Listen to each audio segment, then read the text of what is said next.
Good evening class. कल हम लोग पढ़ रहे थे सिंचाई कब करनी चाहिए। तो हमने पढ़ लिया था कि गेहूं में सिंचाई कब करनी चाहिए और चने में सिंचाई कब करनी चाहिए और सरसों में सिंचाई कब करनी चाहिए। अब हम आते हैं किस पे, आलू पे।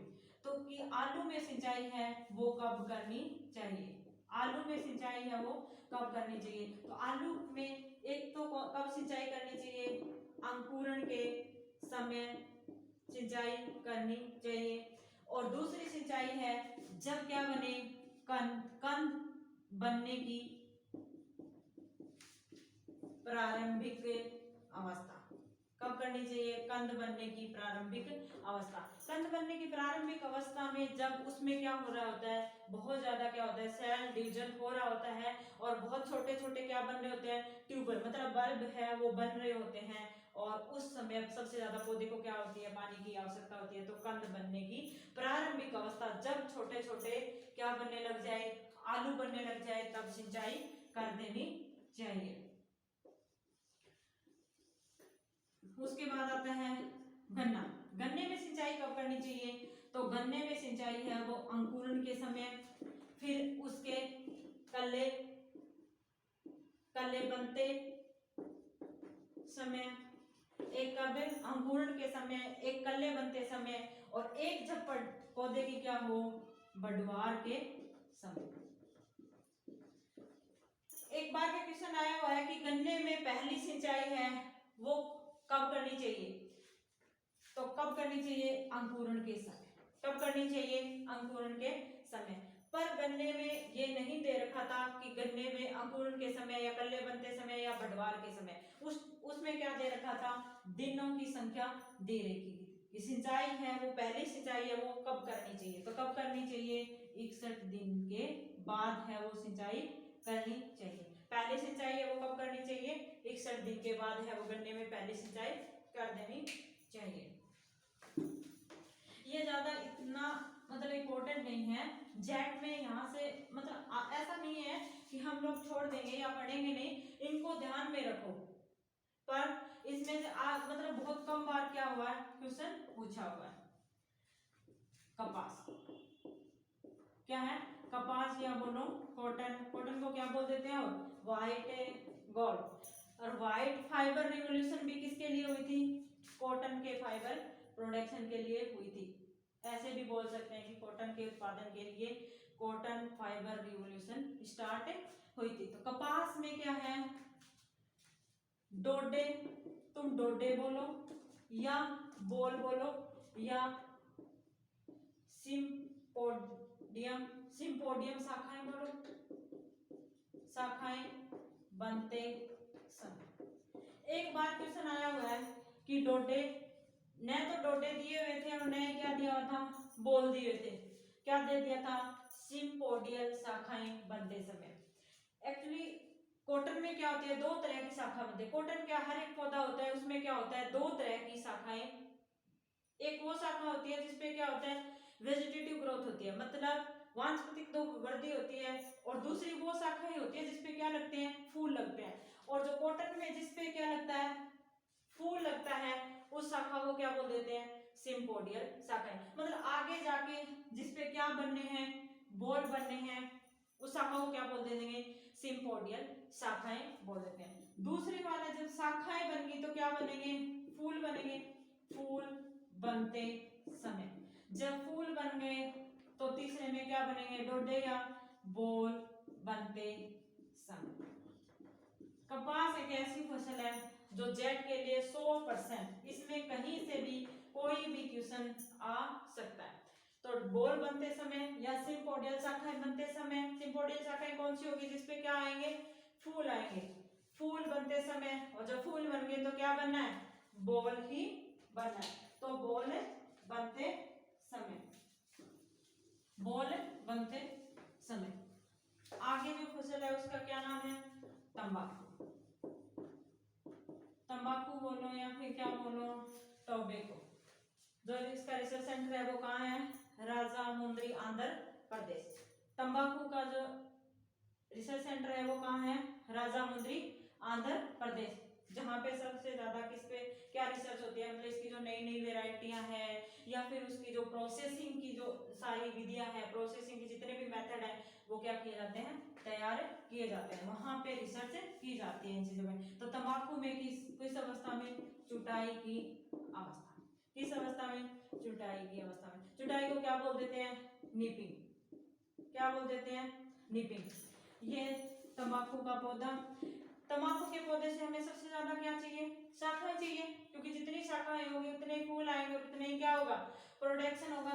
तो जब पौधा एक ही दिशा में एक दो ब्रांच बढ़ने लगे तो ऊपर से क्या किया दिया जाता है, तोड़ दिया जाता है, उसको हम क्या बोल देते हैं, ऊपर वाली जो बिल्कुल पत्तियां होती है ऊपर की, तो उसको तोड़ने को क्या बोलते हैं, निपिंग बोलते हैं, ठीक है। इससे पौधा क्या हो जाता है, घना होता है। तो चुटाई की अवस्था में जैसे ही हम लोग चुटाई करेंगे, जैसे मान लो ये पौधा, ये एक पौधा है, इसमें दो ही शाखा है, ठीक है, हमें चाहिए कि इसमें बहुत ज्यादा शाखा आएगी, जितनी ज्यादा शाखा आएगी उतनी ज्यादा क्या होगी, फूल लगेंगे, और उतने ज्यादा फूल लगेंगे तो उतने ही ज्यादा क्या होने वाला है, उत्पादन होने वाला है, उतना ही ज्यादा क्या होने वाला है, उत्पादन होने वाला है। तो जैसे हमने निपिंग की यहाँ से हटाया तो एपिकल जो डोमिनेंसी थी वो खत्म हो गई, और यहाँ से जो एक्सिलरी ब्रांचेस थी वो निकलेगी, पौधा बना होगा, जितनी ज्यादा ब्रांचेस निकलेगी उतना ही क्या होगा, पौधे को पानी की क्या होगी, आवश्यकता होगी, जो उतनी ज्यादा पौधे को क्या होगी, पानी की आवश्यकता होगी। तो ये तंबाकू की है वो क्या है, क्रांतिक अवस्था है। कौन सी,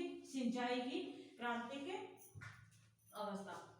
उसके बाद में आती है ग्राउंड नट, मूंगफली, कौन सी करो, मूंगफली। इसमें सुइयां बनने से लेकर,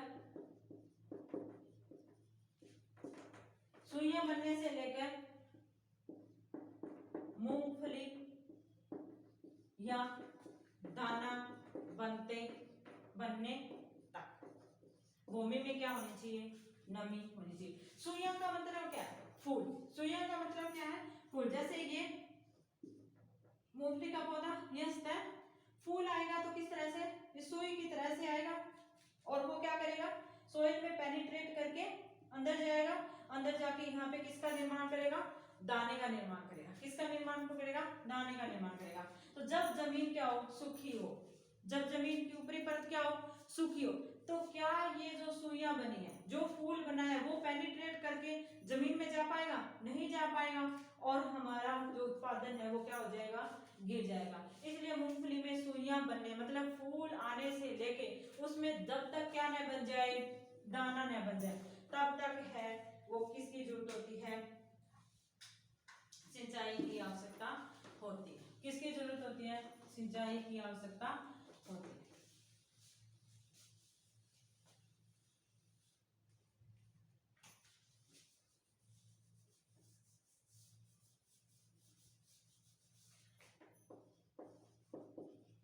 धान, धान में क्या है, धान में वैसे तो धान जो कैसा है, वाटर लविंग प्लांट, कैसा प्लांट है, वाटर लविंग प्लांट।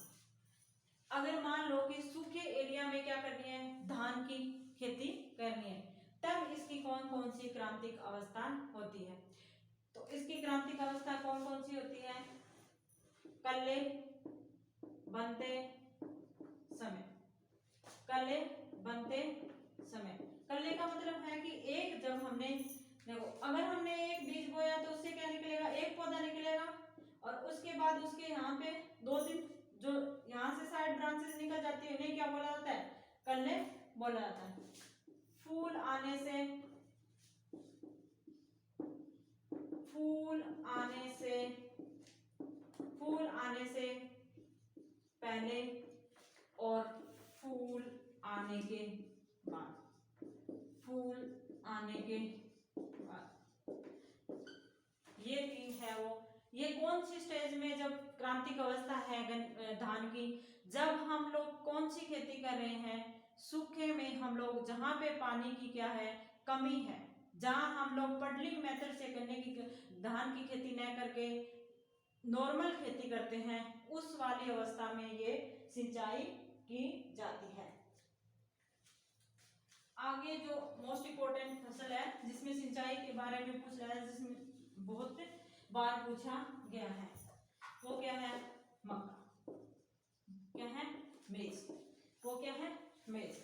मेज में क्या है? नर मंजरी आते या नर मंजरी बनते समय। दूसरी सिंचाई कब करनी है? बूटे बनते समय। बूटे बनते समय।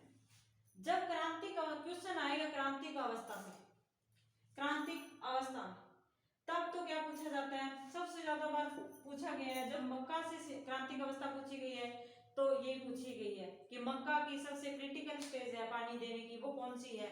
तो नर मंजरी बनते समय। नर मंजरी का मतलब समझते हो? Male flower. कौन सा फ्लावर? मेल फ्लावर, मतलब नर फूल और मादा फूल। क्योंकि इसका जो मक्का होता है, ये मक्का का पौधा, क्या है? मक्के का पौधा, ये मक्के का पौधा। और यहाँ पे क्या होता है? उसका फूल होता है और यहाँ पे भुट्टे लगे होते हैं। ठीक है, इस तरह से क्या लगे होते हैं? भुट्टे लगे होते हैं। तो मक्के के पौधे में नर फूल है, मेल फ्लावर है, वो क्या होता है? अलग आता है। और फीमेल फ्लावर है, वो क्या होता है? अलग होता है। ऊपर होता है वो क्या होता है? मेल फ्लावर होता है, और नीचे होता है वो क्या होता है? फीमेल फ्लावर होता है। अब मेल फ्लावर को इसमें क्या बोला जाता है? टेसल। टेसल किसको बोला जाता है? मेल फ्लावर को। फीमेल फ्लावर को क्या बोला जाता है? सेप। फीमेल फ्लावर को क्या बोला जाता है? सेप। आप इस तरह से भी याद रख सकते हो कि मेल फ्लावर है उसको टेसल, क्योंकि लड़कों की हाइट कैसी? लंबी, मतलब लड़के क्या होते हैं? टॉल। तो क्या मेल फ्लावर को क्या बोलेंगे? टेसल। और बाकी तुम्हें ये सिल्क है वो ऑटोमेटिक याद रह जाएगा। इसमें भी ये जब बायो में एग्रीकल्चर का जब बायो में क्वेश्चन आएगा मक्का के बारे में, तब वो क्या पूछ लेता है कि मक्का के पौधे में, मक्का का पौधा कैसा है? तो कैसा है? पौधे दो तरह के होते हैं फूल आने की अवस्था, मोनोसियस, और एक का क्या होता है? डायोसियस। क्या होता है? डायोसियस। क्या होता है? डायोसियस। मोनोसियस, मोनो का मतलब क्या? एक। डाई का मतलब क्या? दो। जब एक ही पौधे पे मेल और फीमेल फ्लावर अलग अलग जगह लगे, तब हम उस पौधे को क्या बोलेंगे? मोनोसियस। उसको क्या बोलेंगे? मोनोसियस। और अगर डायोसियस किसमें? डायोसियस का मीनिंग क्या हो गया? दो, मतलब मेल पौधा अलग, फीमेल पौधा अलग। मेल पौधा अलग और फीमेल पौधा अलग। जैसे खजूर में क्या होता है? मेल पौधा अलग होता है और फीमेल पौधा अलग होता है। और पपीते में क्या होता है? पपीता में क्या होता है? ये डायोसियस है, मेल पौधा अलग, फीमेल पौधा अलग। तभी तो बाग लगाते हैं तो 10% पौधे किसके लगाए जाते हैं? मेल के लगाए जाते हैं। यही खजूर में किया जाता है और यही पपीते में किया जाता है। डायोसियस होने की कंडीशन में बहुत किसान बहुत कंफ्यूज रहता है, क्योंकि वो स्टार्टिंग में पहचान नहीं पाता, और जब उसके फ्रूट आएंगे तब वो पहचान पाएगा कि पौधा था वो मेल निकला, और लेके कैसे आए थे? फीमेल करके लेके आए थे। तो ये बहुत ही बड़ी समस्या है। इसलिए जब भी कोई किसान बाग लगाने के लिए अगर कोई रिकमेंड करे या अपने घर पे कोई बाग लगाए, तब किसान को क्या बोला जाए कि गवर्नमेंट जो रजिस्टर्ड नर्सरी है उसी से क्या खरीदे? पौधे खरीदे। एटलीस्ट तुम ये दो पौधे तो वहीं से खरीदो, क्योंकि आगे वाले टाइम में तुम्हें बहुत प्रॉब्लम हो सकती है। तो मोनोसियस है वो क्या है? मक्का है वो क्या है? मोनोसियस है। जो मेल भाग होता है उसको साइंस की भाषा में क्या बोलते हैं?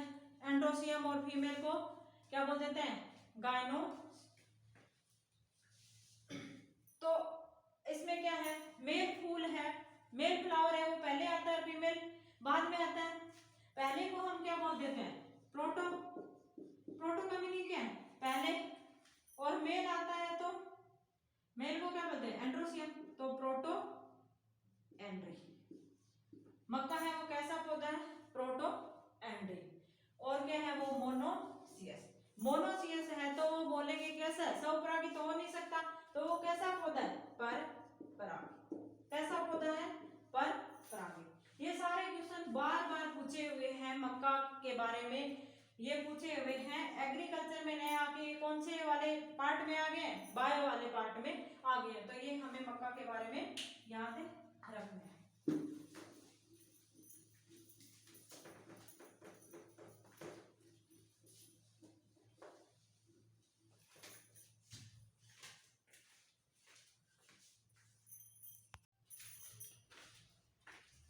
Good evening class. हमें उसी क्लास को हम लोग आगे कर रहे हैं। हमने पढ़ लिया था कि सिंचाई है वो कब कब करनी चाहिए। अब है मैं फसलों की मतलब कब कितनी सिंचाई करें। अभी तक हमने पढ़ा था कि सिंचाई कब करनी चाहिए। अब हम पढ़ेंगे कि फसलों की सिंचाई कितनी करनी चाहिए। मतलब एक फसल है उसको कितने पानी की आवश्यकता है, वो क्या है? सिंचाई फसलों की जल मांग। अगर जल मांग बोला जाए कि फसलों की जल मांग क्या होती है, तो फसलों की जल मांग क्या होगी? एक पौधा, उसको अगर मान लो कि हम लोग 100 लीटर पानी दे रहे हैं या 100% पानी दे रहे हैं, उसमें से सिर्फ और सिर्फ कितना परसेंट? 1% पौधा अपनी जितनी भी मेटाबॉलिज्म, जितनी भी उपापचय क्रियाएं होती है उसमें क्या लेता है? उपयोग लेता है। बाकी जो 99% पानी है वो क्या कर देता है? उड़ा देता है। इसका मतलब समझ रहे हो ना कि पौधा कितना फिजूल खर्ची होता है। पौधा कितना फिजूल खर्ची होता है। तो 1% पानी है वही क्या करेगा? पौधे के काम आएगा, जो क्या करेगा? उपापचय क्रिया करेगा। पौधा है वो पानी किस किस मेथड से उड़ाता है? जैसे पानी मान लो यहाँ टैंक था, यहाँ से पानी आ रहा है, इस चैनल के थ्रू क्या आ रहा है? पानी आ रहा है। ठीक है, ये हमारा क्या है? क्या है ये? पौधा। ये क्या है? पौधा। तो पौधा है वो पानी उड़ाना कहाँ से करेगा? मतलब पानी का लॉस है। पानी जीवन यापन करने के लिए पौधे को कितना परसेंट पानी चाहिए? सिर्फ और सिर्फ कितना परसेंट पानी चाहिए? 1% पानी है, उससे पौधे की सारी उपापचय क्रियाएं हो जाती है। जब पानी यहाँ से यहाँ मान लो कि कोई स्रोत था, जैसे पानी का क्या था? टैंक था। इसमें से उठा के हमने चैनल के थ्रू पानी को कहाँ भेजा? पौधे तक भेजा। तो कुछ पानी है वो इवापोरेशन होगा, वाष्पीकरण होगा, मतलब इवापोरेशन होगा। कुछ पानी का क्या होगा? इवापोरेशन होगा। कुछ पानी है वो नीचे परकोलेशन होगा, इनफिल्ट्रेशन होगा। ठीक है, कुछ पानी है वो क्या हो जाएगा? लीच आउट हो जाएगा, मतलब जमीन में परकोलेट हो जाएगा। ठीक है, तो परकोलेट हुआ, जो जमीन में गया वो भी तो क्या है? लॉस ही है। जो पानी इवापोरेशन मतलब तेज धूप की वजह से पानी उठ गया, वो वाष्पीकरण हो गया, वो भी तो क्या है? लॉस। पर वो पौधे की क्या है? जल मांग में क्या हो जाता है? काउंट हो जाता है। क्योंकि हमने यहाँ से पानी यहाँ से उठा के दिया, तो इस वाले स्रोत से तो जितना पानी जा रहा है, ये स्रोत तो वही पानी क्या करेगा? काउंट करेगा ना कि मैंने कितना पानी भेज दिया है। तो वो यहाँ से उड़ाना स्टार्ट किया, कुछ जमीन में चला गया, कुछ का क्या हो गया? इवापोरेशन। अब पानी यहाँ आया, कुछ पानी क्या हो जाएगा? ज्यादा पानी दे दिया तो लीच आउट हो जाएगा। ठीक है, कुछ पानी क्या हो जाएगा? लीच आउट हो जाएगा।